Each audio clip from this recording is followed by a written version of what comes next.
Yeah. So good afternoon to everyone and a warm welcome to this webinar series which Skill Council is organizing as a part of the Azadi Mahotsav. This is, these 75 seminars which we are organizing, they are commemorating the Azadi Ka Utsav in terms of 75 years of our independence and a journey as how we are going forward. So in this I would like to share that we have done almost 30 seminars.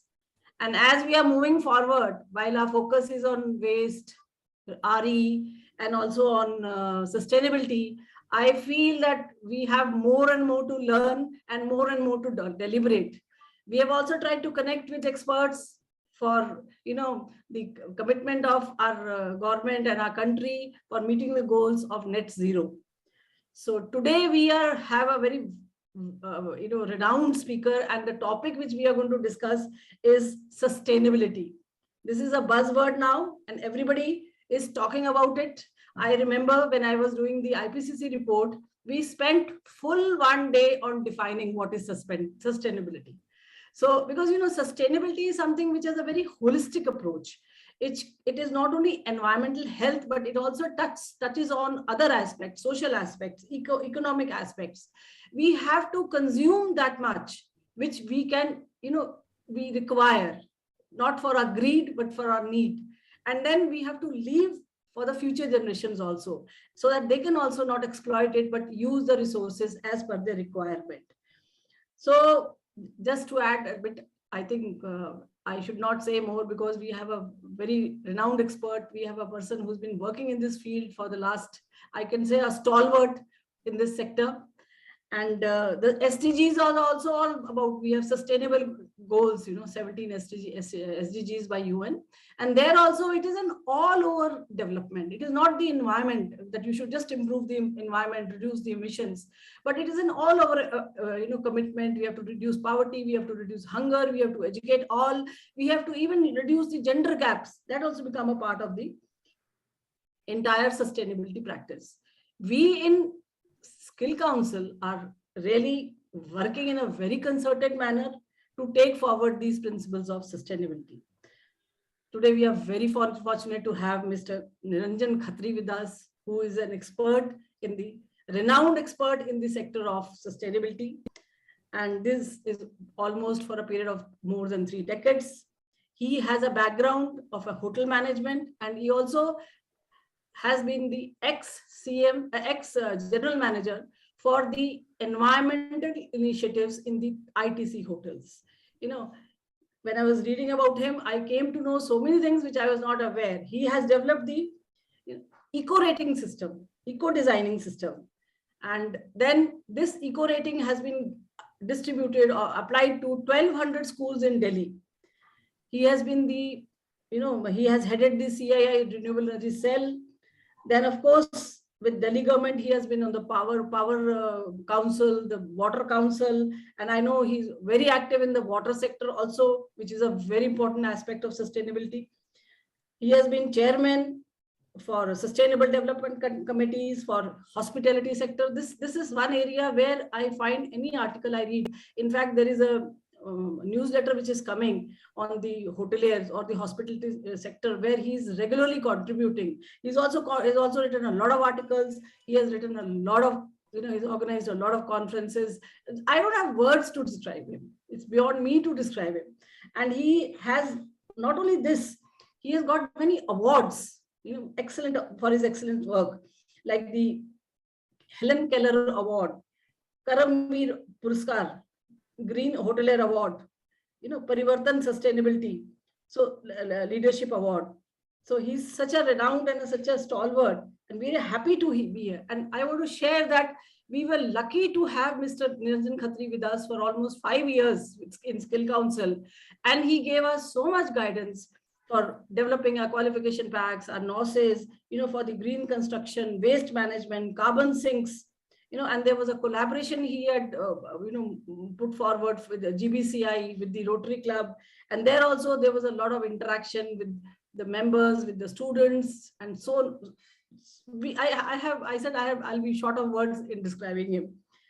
Currently, I found him that he's the founder and consultant with iSambhav. This is also one organization which is in which he's involved very actively, and I think he will tell us more. This organization interacts with students, with educational institutions, government, so that these people can be taught, trained how to have systems, sustainability practices in their system. So, Mr. Khatri, with this, I would request, but before that, I will ask Dr. Saxena to kindly welcome him, and also, we can go through the association we had, the lovely association we had with him when he was in a skill council. Over to Dr. Saxena, please. Thank you very much, Dr. Dhamija. In fact, you have almost covered the entire thing. I would like to personally welcome Mr. Niranjan Khatri, who has been a very big support to Skill Council for Green Jobs. He has been our advisor in sustainability, and in fact, we have physically worked with him on various small projects. I will not take much time. In fact, my heartiest welcome to Mr. Niranjan Khatri, and maybe we would like to touch base towards the end of his speech. Mr. Khatri, please. Yeah, please. Mr. Khatri, please. So thank you very much, and namaskar to all.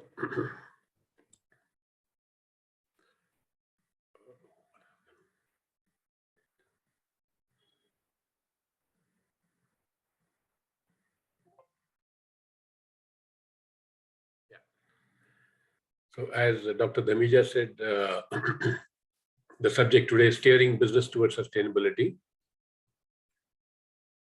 It's not moving.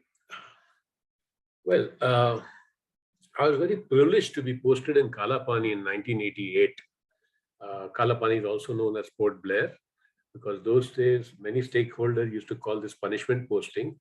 But for me, it was a life-changing posting, and I learned a lot on sustainable development in geographical isolation, and intuitively saw planetary boundaries in what we were doing, and got to the journey of changing our systems and processes to become resource efficient. So my presentation flow line is as follows: how it all started, how we got into extended producer responsibility, then how we phased off CFC when it was not required. We got into compensatory depository afforestation.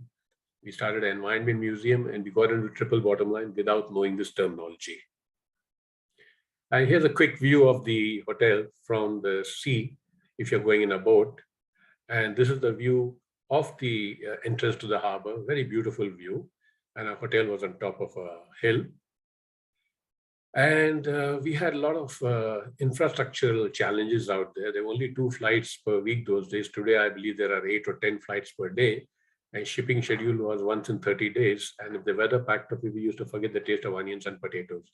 And telephone was very archaic those days. Lines was not very good. And of course, there was no internet. It was the only 5-star hotel in the islands and was a managed property those days. And a lot of high-profile people stayed with us. And a month after I settled down in the hotel, I got a call from the late Commander-in-Chief of Navy, Admiral Govil. And he said, Niranjan, will you please do something about your cardboard packed lunch box? They're lying all over the island. This is all he said. And naive and foolish that I was that time, without thinking, I said, yes, sir, and I did nothing.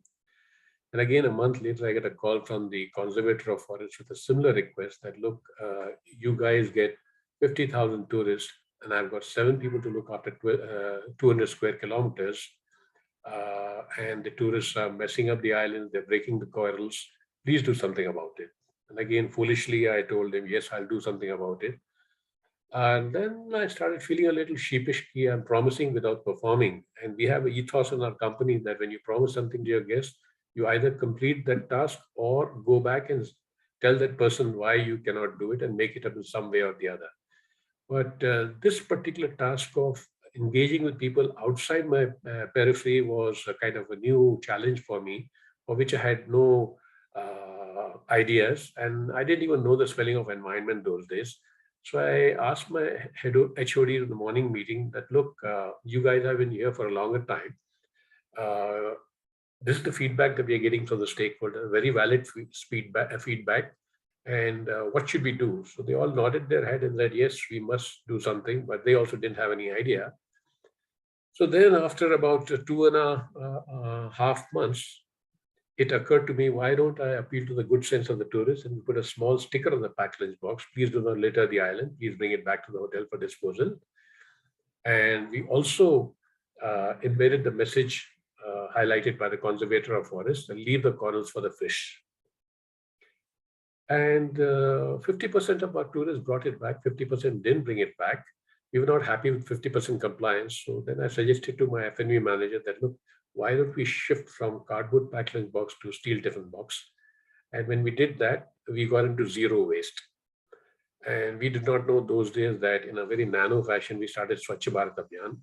And then we got into, mode, which is called eco-design today, and it's also called Six Sigma, where we analyze the use of all resources very minutely in every department. And we went after paper in every department and converted into rough pads, etc., and eliminated the chef's cap into cloth cap. And very quickly we realized, being the smallest hotel, either you enhance your revenue, which we couldn't, or you reduce your costs. So when we shifted from the cardboard packed lunch box to steel tiffin box, we saved about 90 rupees per day. And the steel tiffin box costed us only about 20 rupees. So 90 rupees because every day 15 tourists was going out. We started saving 90 rupees, and that was very exciting. And we said, hey, this is very good ROI. ROI is return on imagination. And like this, we eliminated a lot of paper in the hotel, and we connected with the forest. We said, oh my God, we are bang opposite the tropical forest. We need to protect this very jealously. Otherwise, one day the tourists are not going to come here. Then I was worried that the spent cooking oil was being released in the sea. So I asked my chef, what can we do? We should stop throwing the spent cooking oil in the sea. So he had a brilliant idea. He said, we'll convert it into soap for washing utensils. We did that. And then when I came to mainland, we networked with Indian Railways, and we started giving our aggregated used oil to Indian Railways to run a shunter, biodiesel. I'm talking of early 2000. And then I was engaging with regulators and saying that, look, there are so many restaurants throwing away so much of this spent cooking oil. It needs to be aggregated. And I was very happy to see 2-3 years back that there was a FSSAI truck which was collecting this spent cooking oil from restaurants. And I asked the fellow, what do you do with this oil? He said, we convert it to biodiesel and use it for vehicles. So the small things that you start sometimes becomes big over a period of time when you pursue the idea seriously. Then I identified that our hotel was made out of wood. So I asked my chief engineer, how many trees have you cut? And he said, we've cut about maybe 500 trees. So I told him to plant 20,000 trees. We didn't have the space for 20,000 trees in the Andaman Islands because there's 87% forest cover. So I picked up the phone and spoke to the head of AII and Narasimhan. I said, look, can we plant saplings at our cost and we'll take care of it? I just need your permission. He said, yes. So a week later, we invited the chief secretary and the conservator of forest, and we planted 1,500 saplings. But we knew that what we were doing was a very nano scale work, but it was a symbolic gesture. So in order to scale up the idea, we put up this huge hoarding in the airport, planting trees as every individual and organization's responsibility. And then in 2005, I was very happy to see that the United Nations started reducing emissions from deforestation and forest degradation, same principle as we thought of on a scale.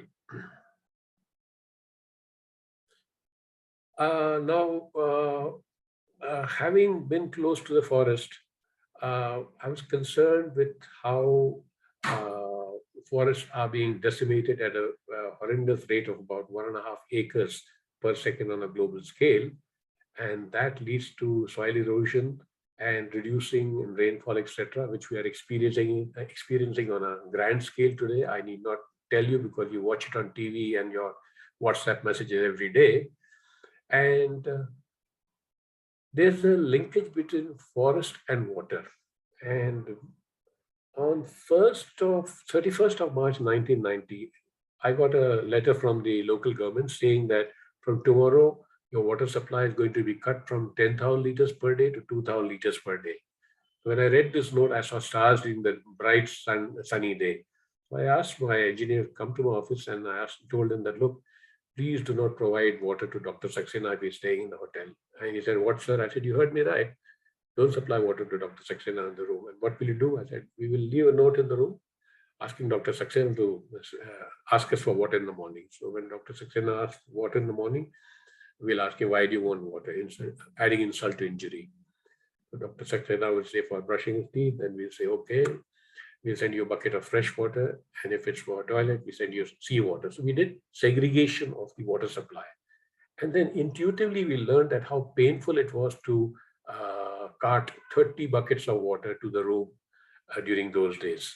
So we learned about water energy nexus, and that's a subject by itself. We'll touch that on some other day. And then we took some very vicious decision to continue to run the hotel. We told our staff, you cannot have bath in the locker room. We stopped supplying water in the room. We told our cooks not to wash the vessels first round with fresh water, but with seawater, and final rinse with fresh water for obvious reasons. Then our garden became like tar desert. So I told my chief engineer to dig a well. He was horrified because he said, boss, we'll get seawater. We are on the coast. I said, no, we are on hill slope. You dig a well at 6 stories height and go up to 3rd stories height, and you're still 2 stories above sea level. And we harvested 2 lakh liters of water and used that water for our garden. And our problem was still not solved. And you might be wondering, why did we have this problem? In Port Blair, we have 2 monsoons, northeast and southwest. In 1989, the northeast monsoon failed. Therefore, the dam did not fill up. And therefore, the local administration had to ration water, and rightly so. And therefore, they cut everybody's water. And therefore, we had to. And in those islands, there's no river, there's no lake, and there's no tanker. So you just have to manage yourself completely. So we made a drainage at the edge of the sloping roof, and we harvested water. And by doing all this, we reduced our reliance by 80%. But this so-called Cape Town experience in 1990 gave me sleepless nights. And then I wrote a letter to the chief secretary that this has happened this year because of this reason, likely to happen in the future also. Therefore, please make water harvesting mandatory. And he agreed, and the idea was posted in the newspaper. But the idea took about 17 years to implement. It was implemented in 2007. And even today, I get sleepless nights on waterfront because water is going to be a limiting factor for business. And I'm talking from experience. If I had a 6th room booking, and if I got a booking for the 7th room, my chief engineer used to run to the tank and say, no, boss, you cannot take this booking. So, and that is playing out with many companies in Rajasthan, Kerala, in various parts of the country. We are aware of that.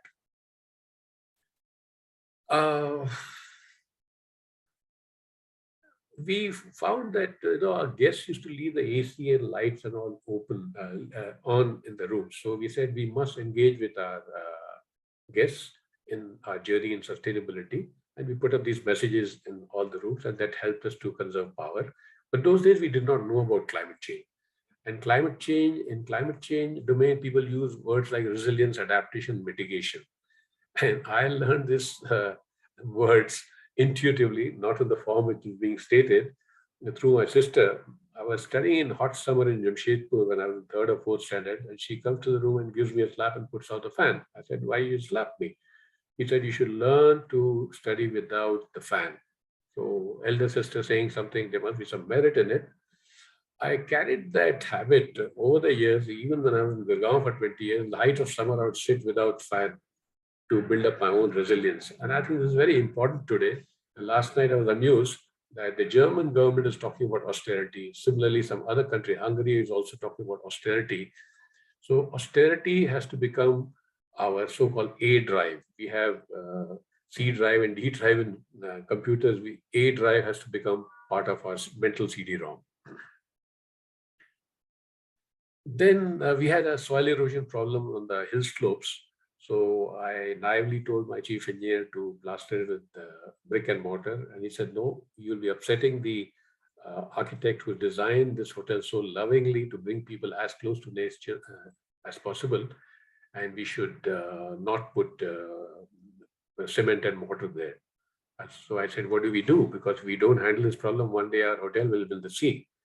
So he scratched his head, he had no answers. So then I noticed that in the islands, there was a lot of coconut being consumed, tender coconut, but not being processed. I said, look, why don't you pick up one truckload of this coconut and anchor it in the areas where we have the soil erosion.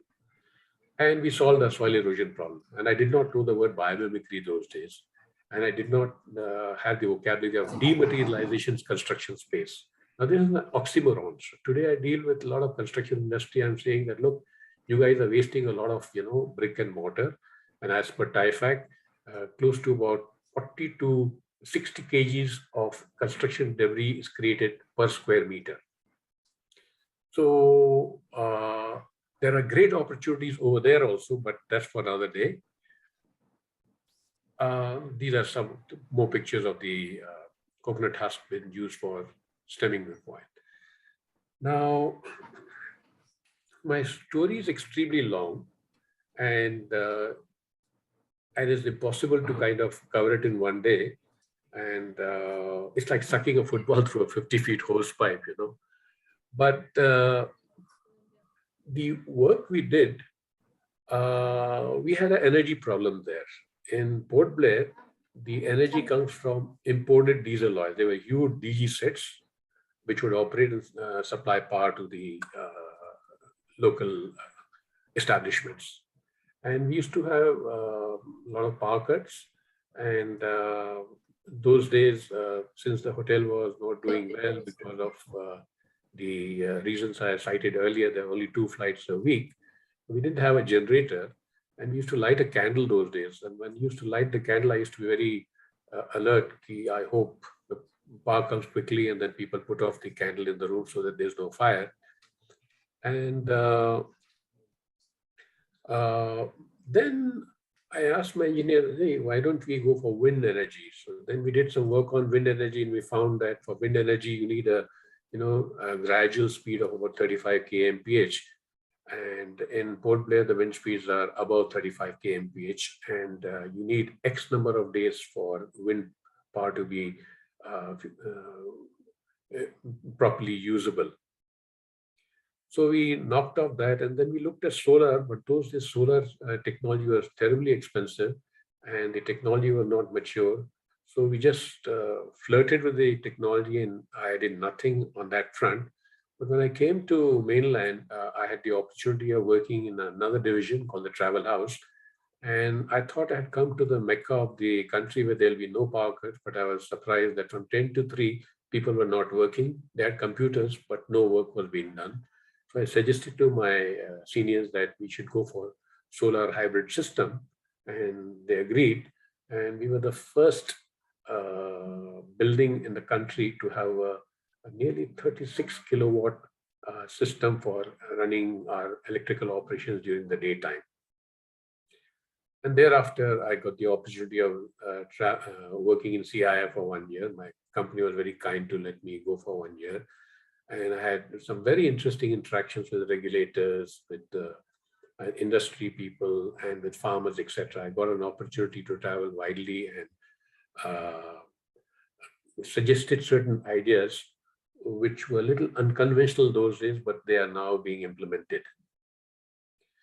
And one of the things that I realized when I was doing all this was that there's no point in me knowing all this and my heads of department knowing all this.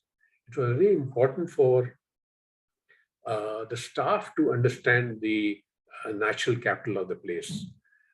Prior to my arrival, my staff would, kind of wash the broken corals. The guests used to break the corals, and they used to wash it for them. Or the guests would tell them, break for me, and they'll happily break for them. So when I realized the importance of corals, which is the nursery for the small fish, I told my staff, by training all of them, that look, if we keep on breaking corals, then you are destroying the natural capital of the place, and then the tourists are not going to come.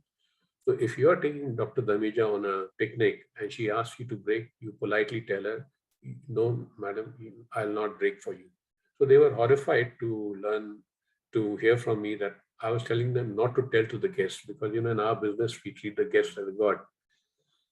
So then I said, okay, if you're worried about telling the guests, you take my name and tell them that my GM has told me to tell you to please don't break the corals, and tell them the reason why you're doing it. That this is a home for the young fingerlings, and those fish are eaten by the larger fish and it's part of the ecosystem. Ladies and gentlemen, you'll be happy to know I did not get a single complaint. Our guests were very happy with this kind of insight given by our staff. So the point that I'm trying to make is that the subject has become so complex and big today. The subject needs to be cascaded in a very seamless manner using technology. For instance, some time back, I was talking to a group where there was a person from Airtel, and this was a very intensive program because I broke it down to about 6 sessions, and each session was for 1.5 hours. And then I told them that, look, since you belong to a particular company which is in the cell phone space, you should suggest to your boss that once in 15 days, beam messages, cogent messages, not save trees and save water. How to do that? There are innumerable ideas of how you can save water from a very small manner to a very big manner.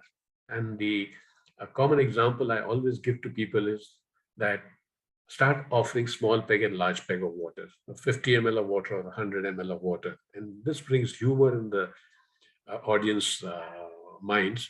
But I then tell them that, look, after you finish laughing, do the maths.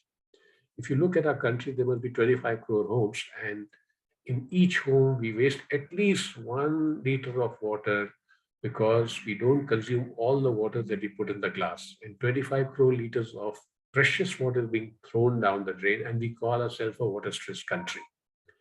And in this 25 crores, I have not included the washing, the water required for washing. Similarly, when I interact with my own friends in the hotel industry, I said, look, we need to have this practice on a collective basis and set a new benchmark for the rest of the world.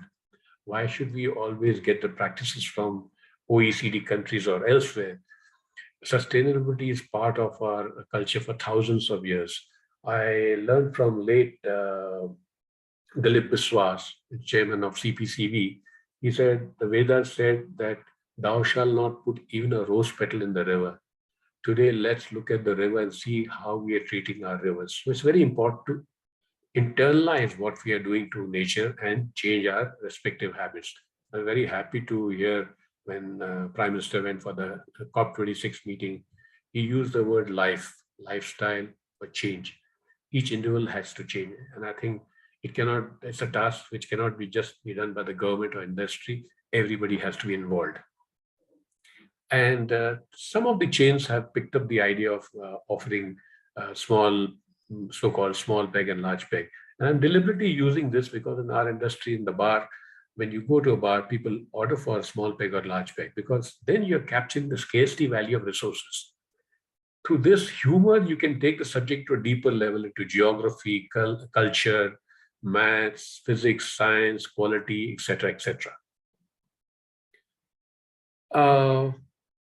Then I recall I made a SWOT analysis for the islands in 1989.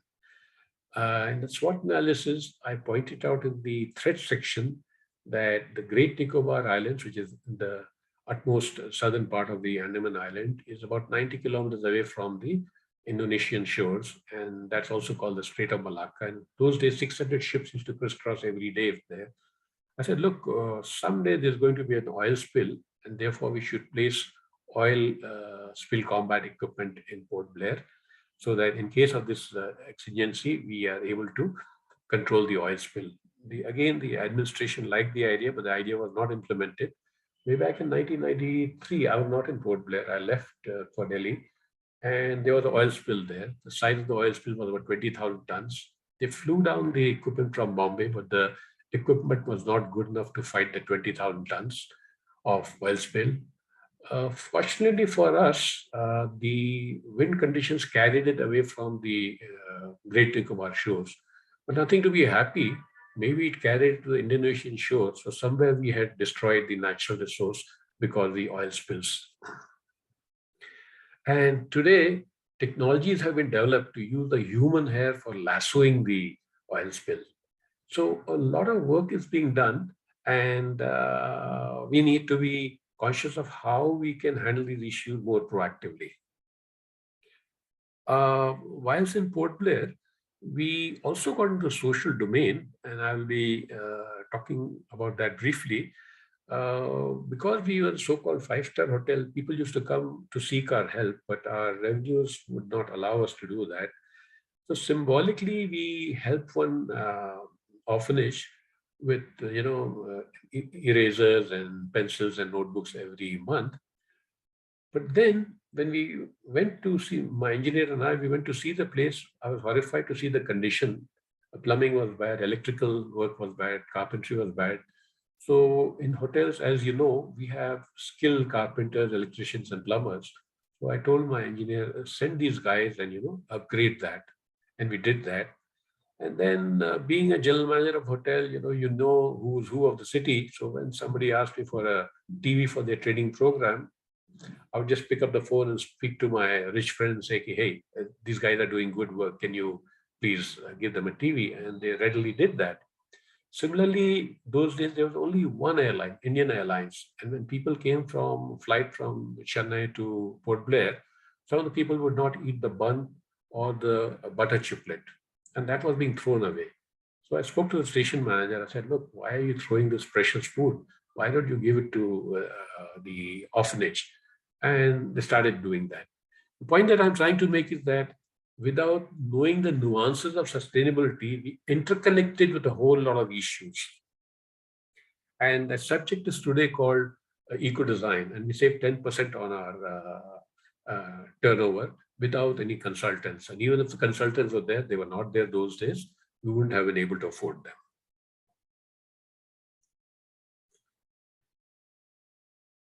And then I was very happy when I read the 17 indicators of the UN SDG in 2015, which were articulated in the Paris Accord.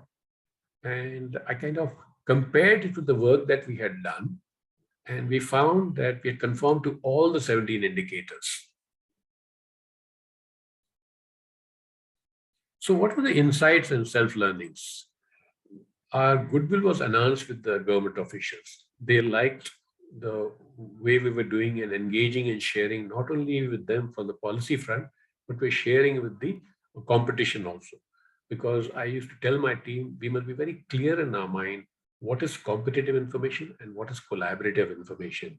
And the analogy that I used to use for them those days was that we are in a leaking ship. And if Dr. Damija and I, we are in the ship, if we are enemies, we better work together if you want to survive. We learned the principles of waste management. We converted into circular economy. All our wet garbage went into our garden. We converted to manure. The spent cooking oil was converted into soap, as I mentioned to you earlier. And we did not know that we kind of started extended producer responsibility and took responsibility for our so-called externalities by repurposing our waste. And we learned the tools of Six Sigma and eco-design, and we migrated from a linear to a circular economy in a small hotel. And again, I don't have any background on policy, etc. But all our learnings, we converted to kind of a letters of request to the administration to convert into policy so that the work can be done on scale.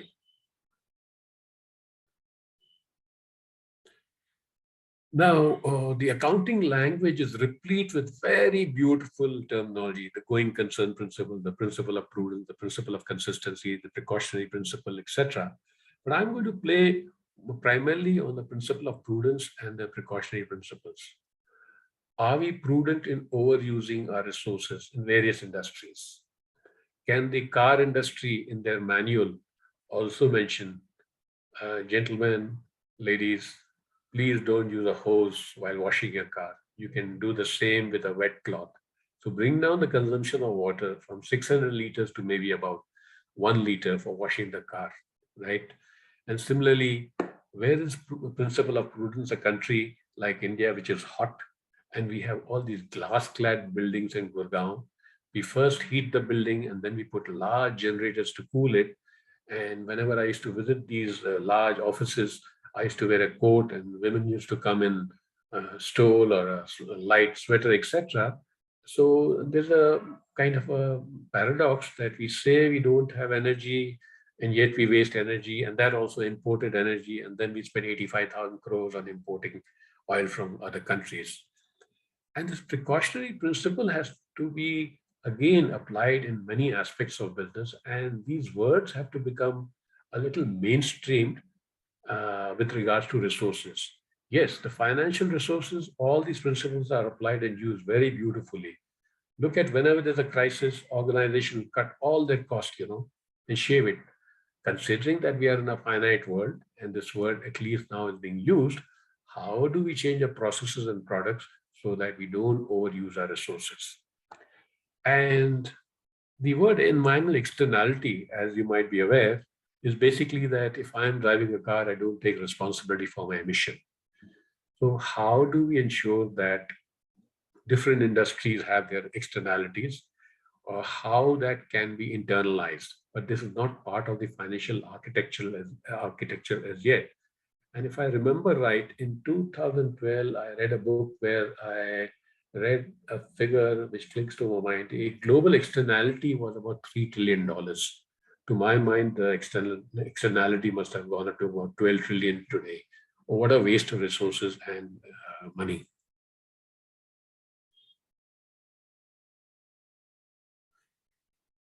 So from 2014 onwards, after exiting from the system, I continued with my work, and I've been following up on these kind of policies which have yet to see the light of the day. I was talking in Gandhinagar to about 100 mayor, and I was telling them, why don't you articulate a policy that there'll be no landfill site in 10 years' time, so that the industry start applying their mind and reduce the waste that they're generating. And when they know that the policy will be stiff and tough, then they will start unleashing their creative juices. Then it's very important that we also look at the carrying capacity of the city. To my mind, most of the cities have exceeded their carrying capacity. So we have to look at different ways of demarketing the cities. Then in 2004, as part of the National Water Committee, in the first meeting, I told the Secretary of Water, why don't we start Bureau of Water Efficiency as akin to Bureau of Energy Efficiency? In 2014, I read a report by Ministry of Power that the country has saved 86,146 crores worth of energy because of BEE. I think similar opportunities are lurking in the area of water also. I'm happy there is a Jal Shakti Abhiyan ministry, but when you have a Bureau of Water Efficiency, every stakeholder will have to articulate how much water they're using, what they're doing to reduce their water footprint. And this has to be featured in the annual report, as with power, which is being done now. And considering that climate change has already entered our sitting room, we need to have a plan which is implemented on a scale. We have so many rooftops which are just cement. Why can't we have broken white tiles to deflect the heat back into the atmosphere, or encourage rooftop gardens, or have solar panels out there? Under that, we can have some kind of plants grown over there, so that you enhance your, reduce your carbon miles for the food, and also cool the city, because so many buildings create a heat island effect. One building heats the other. And what is worrisome is that in one of the conferences I heard recently that by 2030, India's need for air conditioning alone will be 175 gigawatt. Where is this 175 gigawatt coming from? So we have to completely change our mental architecture and practices to ensure that we make our buildings more eco-responsible. I'm not using the word eco-friendly because none of our activities are eco-friendly. We live in a country where there is India and Bharat. I've been talking about India for a long time. It's important to shift our focus now to Bharat, that is rural India. So in 2016, I was invited to speak to some hearing and speech impaired boys and girls in Koppal district in Karnataka. And I saw a lot of malnutrition there. So I told this NGO that, look, you have a 3 acres greenhouse. Why don't you start Bank of Nutrition? He said, what do you mean by that? I said, look, Government of India cannot do everything. We must teach resilience to people, or Atmanirbhar, which is the word which is being constantly used today. And why don't we give these people 5 kinds of plants to plant behind their homes? So guava, papaya, lemon, moringa, amla, and banana. The list is not cast in stone. It will vary depending on the 5 agro-geographical conditions in the country. So he started it, and it moved to about 5 more villages, and there's a complete stop.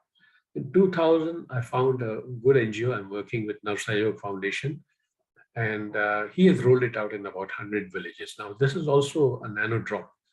But once people see the benefit of this and how it raises the nutrition profile and also prevents children from birth being born with disabilities, it's a proactive strategy. And the collateral benefits of these trees being planted is that you are cooling the villages, and the birds and the bees come back, and they help you to enhance your yield from your neighboring farms. So, and this movement of Bank of Nutrition is being rolled out through children whom this NGO teaches. The idea is that if you give experiential learning to children at young age, you're giving them life skills.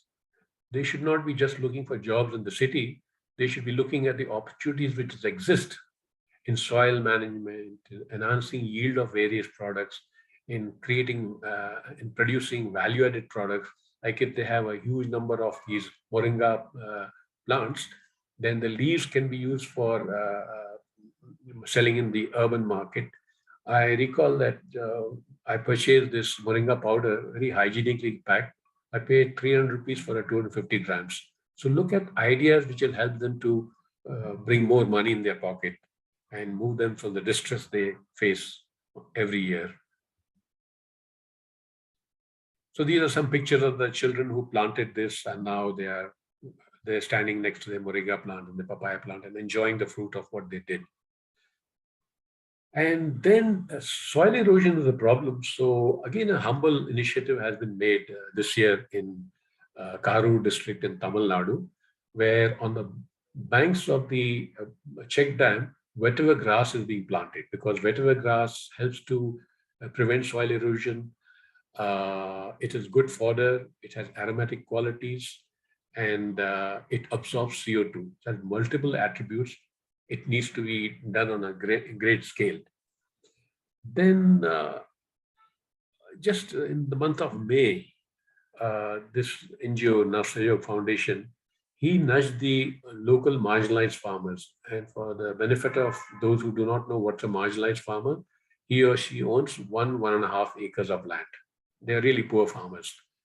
And this pond that you see has been again done in Tumkur district, where they take care of children's education also. So he's leveraging on the goodwill that he has created in these villages to take the regenerative process of economy in a very humble way. So when he started, people were kind of sniggering, ki ye kya ho raha hai and all that. And fortunately, there was unseasonal rain in this water-stressed region, and this pond filled up. Today, another 40 farmers want to do the same thing in their area. And the 40 will become 80 and 80 will become 100. And please remember, this is self-financed. The farmer is willing to put 25% and 75% comes to donation. But these are the kind of creative frameworks we need to create to bring about scale, so that government is not burdened with a whole lot of such initiatives. So the story that I have is that from an acorn, an oak tree grows. The story is very long, and I would also like to end by saying that education, experience is a great teacher. It gives you the test first and the lessons on. So this is what this is the kind of lessons and the test that I derive in Port Blair. So thank you very much, and I'm now open to question and answers. Yeah, thank you very much, Mr. Khatri. A very elaborate journey you have told us, And the points you put up for those eco design, I think they are the points which are coming up again and again, as you said, in the form of SDGs, in the form of other points. So I really like that compilation. Even you did not leave out that we have lack of skilled staff. That is what I feel that was there. I remember, when I had gone to Goa, Hayat Regency people had contacted me. They wanted to set up a biogas plant. What I'm trying to say, the hotel people or the hospitality sector, I have found, has been very willing to come forward and adopt better measures so that they can improve their waste management. They can look up for more sources of energy. So they wanted to use the coconut coir for setting up a biogas plant. They were already using the steam from, they had a solar plant from where they were getting the electricity, and some steam generation also they were doing, they were doing for their ironing and all that, laundry. So, and I think you must be knowing, in most of the, hotels, we have those big dishes, solar dishes, where we can cook food and we can, is there. So the initiatives which you have taken long way back, I think they are now flowering, they are coming forward and people are now getting more and more conscious. So I just wanted to ask you that when you said that lack of skilled staff, now we have the sector skill council here, that is for green jobs, but we have for the hospitality sector also. So now is the hotels or the hospitality sector tying up with those councils and getting them skilled, or is it still that it is on a off and on basis? Are you aware? Frankly speaking, I have no connection with the hospitality councils and what is happening over there. Okay. Any questions, Dr. Saxena? Yeah, in much, Khatri Saab, it has been such a pleasure. While I have heard these stories in bits and pieces from you many times when we used to discuss individual aspect, the only comment I say that you are the true example of necessity is mother of invention. In fact, all what you did, because it was so much required when you were in Port Blair, and that is actually truly translating into real experiences, and maybe a path, unknowingly discovering a path which has now sustainable development goals. So once again, thank you very much. And I personally have learned a lot, not only from this lecture, but from the discussions we had and the time we were spending together in the Rainwater Harvesting for India International Center and things like that. So once again, thank you very much. And we would definitely like to inculcate these habits, or rather we are in our personal life also. Thank you very much once again. Thank you. One small question I have, you have, you said 1,200 schools in Delhi had adopted that eco-designing. So what sort of parameters or what sort of this thing they had adopted? Very good question. Very good question. When I moved to mainland, I found that when I moved to Delhi, I was horrified, because in Port Blair, I was used to visibility of 25 kilometers from my hotel. And when I came to Delhi, my visibility was only 4 kilometers. So, and the task is very large. It cannot be done by any individuals. So in '94, I made a humble beginning by conducting training for school teachers. I realized that I cannot reach out to the children, but if I reach out to the teachers and teach them the eco-designing methodology, each teacher will teach about 50, 60 kids. And the kids will then go and tell in their house, Papa, while shaving, why are you running the tap? Why don't you use half a mug of water? And Papa will be very embarrassed that the kid is saying something very correct. And this is called the Trojan horse strategy. Share best practices to the children without confrontation. Because if I come to your house and tell you to do this, do that, you'll tell me, go fly a kite, right? But if you use a different methodology, a creative methodology of doing things, then you can bring about disruption. So to answer your question, the rating had 51 points, asking the school, what's the size of your school, how much acreage you got, how many kind of trees you got, how many kind of children have you got, are you rainwater harvesting, are you harvesting energy, etc., etc. And the last question is that, okay, madam, if you have done all this, please influence another 5 friends of yours in other schools have not done it. Again, hub and spoke concept. Now, through this process, I recall MOEF mandated that all schools must have eco clubs. How Yes. effectively they're working, I don't know. No. Yeah. I just sorry for the intervention. I was in Delhi government and Okay. Eco Club was a very strong point. There were so many Eco Clubs all over the state. So if it had started up as a point of discussion in your this thing, so I should inform you that Eco Clubs were the strength of the Department of Environment. You know, children were very well connected, and more so, rainwater harvesting that has become mandatory in all the schools. There is a heavy, fine of 5 lakhs a school has to pay if they don't have the rainwater. And we are in touch with many people who are doing this rainwater harvesting there. So I would, and then also one more concept you had said about putting solar. So there, you know, when I should not name any political person, but when I was in Delhi government, I was told either you have a black roof, that means you have a panel, or you have a white roof, you know, have tiles. So that is how we would like to cool our city. You know, this sort of a concept was there. So whatever points you have raised, Khatri Saab, they have really been taken forward and they have really been, you know, adopted, I should say, in Delhi government. I think Karnataka also has a good history. They're also doing well, and other states also. But in Delhi, this has come forward and it has come out very well. Yeah. Since you touched about water and rainwater harvesting, water harvesting is a very small component of water management. Yes. Because as you know, that we get 3 months of monsoon, and in 3 months we get 100 hours of rain, and in that 100 hours of rain we get 10 hours of very intense quantity of rain.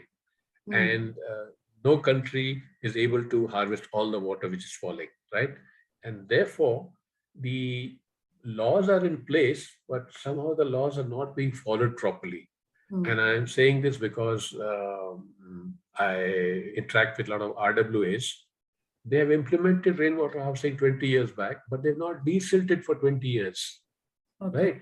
So then I tell them that, look, if you buy a car, you send your car for servicing, the same thing is required for this thing also, right? So then it was done in one particular place, and we are harvesting 7 million liters of water per annum now because of the desilting alone. So the other thing that I'd like to also mention is that the understanding in environment has 4 phases. First is a denial phase, then is a dispersal phase, and then is acceptance and creativity. I didn't have the luxury of getting into denial and dispersal phase. We got into accepting and we got into creativity phase. And I've given you enough examples of that. Yes. And we have a Swachh Bharat Abhiyan, but a lot more work needs to be done there, because with great difficulty, people are segregating wet waste and dry waste. Actually, there should be another 6-7 segregation has to be there for, sanitary napkins and various all other things, and batteries and e-waste and all. We need some systematic systems in place. So there's a lot of work to be done there. Yes. And if we have this policy of no landfill site, we will free up 1,546 square kilometers of landfill site occupied in the edge of every city. Nature works so efficiently that they don't have any waste. Everything is kind of produced, consumed, and decomposed. But we human beings, we are great producers, great consumers, but we are very poor in decomposition. And the decomposition has to begin at homes also in a small way. Yes. So waste is a separate subject, but I'm just giving you a conceptual understanding of the whole subject. It has to start from self, sustainability has to start from self. Everybody has to contribute. Absolutely right. Yeah. There is one question from Neeta Ganguly. She's saying that she was also running an eco club school, and she wants you to share the story of some differently able people who worked for ITC and their commitment towards the job. Oh, okay. That's part of our social dimension. We started this initiative in 2005. And here again, our knowledge was absolutely zero in the subject. So I traveled intensively across the country, first understanding the subject from NGOs. And then I found that people were taking a sympathetic approach to people with disabilities. So I told my HR managers, no sympathy for people with disabilities, empathy, because when you empathize, you do the right things. When you sympathize, you shed crocodile tears. And being in the business that we are in, we will not be forgiven if a disabled person doesn't give us service properly. So we said, we must identify jobs which he or she can do. So I remember the first case, we appointed a girl with cerebral palsy, and we put her in the back of the house in the housekeeping department, where she had to dish out clean uniform to staff. So as you know, in cerebral palsy, you have an intelligent mind, but a disobedient body. Your hands shake; they don't coordinate well with where the hand should go. So she used to handle this housekeeping uniform room, and we wanted our internal customers to be happy. So after a month, I asked them, "Are your staff happy with her work?" And they said, "Yes, they're very happy with her work." So that gave us a little confidence. And then I moved to Delhi. We took a girl who's mobility impaired, and she comes on a wheelchair. She can talk like you and me. And in hotels, there's a lot of attrition rate. And we wanted a person in the telephone department because that department had a lot of attrition rate. So we took her, but then we did a reality check. We found that she had to negotiate 15 steps. So it was not feasible. Therefore, the chief engineer said, "Look, I need a person in the engineering control room." Every hotel has an engineering control room. So she was handling that. And if I'm not wrong, she's still working there. She joined in 2005. She got better salary than what we were giving that time, but she stuck on, and now she's become the chief engineering secretary. Similarly, we took a hearing and speech impaired boy in our hotel in Bangalore. He works in reservations. So now you'll be wondering, what's the hearing and speech impaired boy doing in a reservation? We had 3 girls busy taking reservation, but they were not loading it on the computer. So this guy, he was computer literate. So the girls would give the reservations to him. He will load it, and at 6 o'clock, he will tell the front office manager that, "Look, you can overbook by -10 or -5, etc." And he helped us to enhance the revenues through this particular route. So basically, we said, okay, if somebody is hearing and speech impaired, which are the safe jobs he or she can do? So we put them in the engineering control room, in the reservations. Then we taught the boys how to change bulbs. They used to change bulbs. Then we also got in touch with our supply chain, because we cannot give jobs to everyone. So if somebody is my supplier, I'll tell him that, "Look, this is what we have done. This is how we have done. We are going to train them to paint and all that. You do a lot of painting work for us, employ them." Then we again enhanced our circle of influence by reaching out to the BPO sector. BPO sector, as you know, works 24 hours, and they have huge canteens where staff come and consume whatever they have to. So I requested 11 of them, "Can you give me 6 feet by 6 feet square feet space in your canteen without charging rental, so that these boys can start their own small kiosk selling biscuit, chips, etc., etc." They agreed. We arranged free furniture for them, but they had to put 5,000 or 6,000 rupees from their pocket. And I recall we put one guy in Tata Teleservice. His initial daily sale was 500. Now he's doing about 5,000 rupees per day. So there are many such stories. And then we realized that what we are doing is again a nano drop. So we disrupted the system, because the existing CSR is like giving loose chain. We said, no, bring about systemic change. So we wrote 2 books on the subject: how to employ people with disabilities, 12-page book, 6 pages of picture and 6 pages of write-up, because people don't have the appetite to read. And other industries could infer from that how to employ people with disabilities.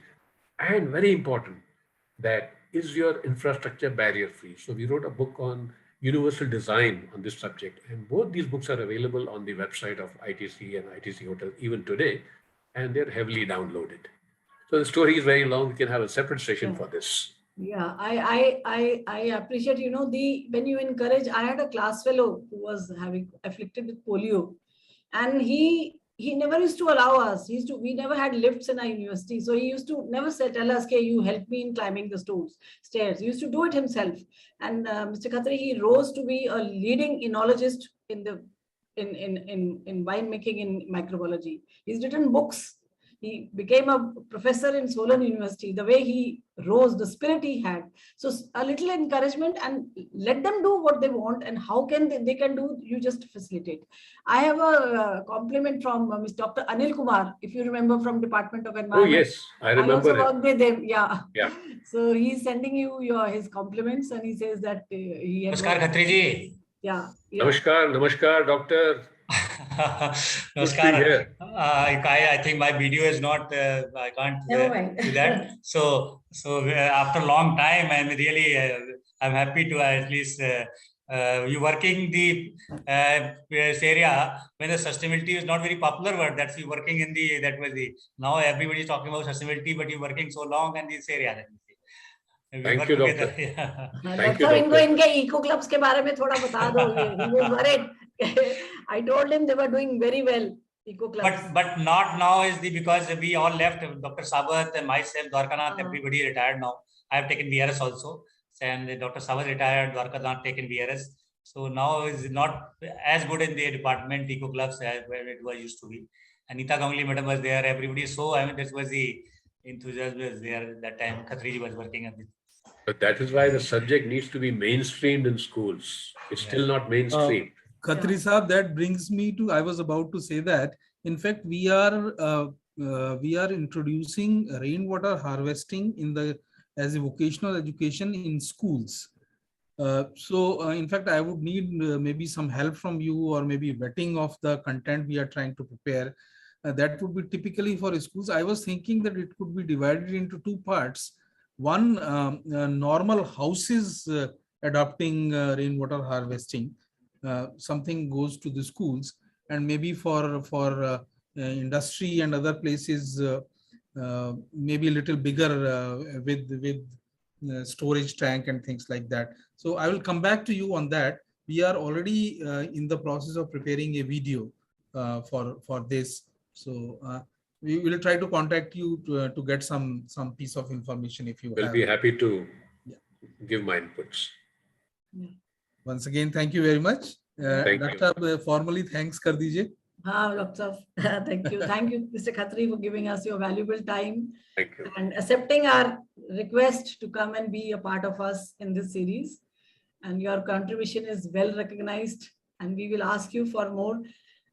There's another question from Neeta Ganguly. In the line of physics, chemistry, and bio lab, I used to run an EVS lab also. So I think Dr. Anil Kumar also recognized her that she had an eco club and an EVS lab, environmental lab. So once again, can I just add one thing? It was please. It was Mr. Niranjan Khatri. He is my mentor. So he was the first one who taught me how to run this lab, run this club without using any paper. So he said he gave me a condition. I invited him for a seminar. He said, I will only come if you can invite me without sending me a single piece of paper. So I had to learn how to use a computer, and then only he agreed to. So he's been a great force for what I am today. Yeah. Thank you. Thank you, Neeta. Thank you. Thank you once again. And I think we can close this thing with a big thanks again. Yeah. And have Thank a you nice very day. much, Khatri Saab. Thanks a lot. Thank you, doctor. Thank you, Khatri Saab. Thank you very much. Yeah, please. Thank you, Khatri. Thank you. Have a good day, sir. Thank you.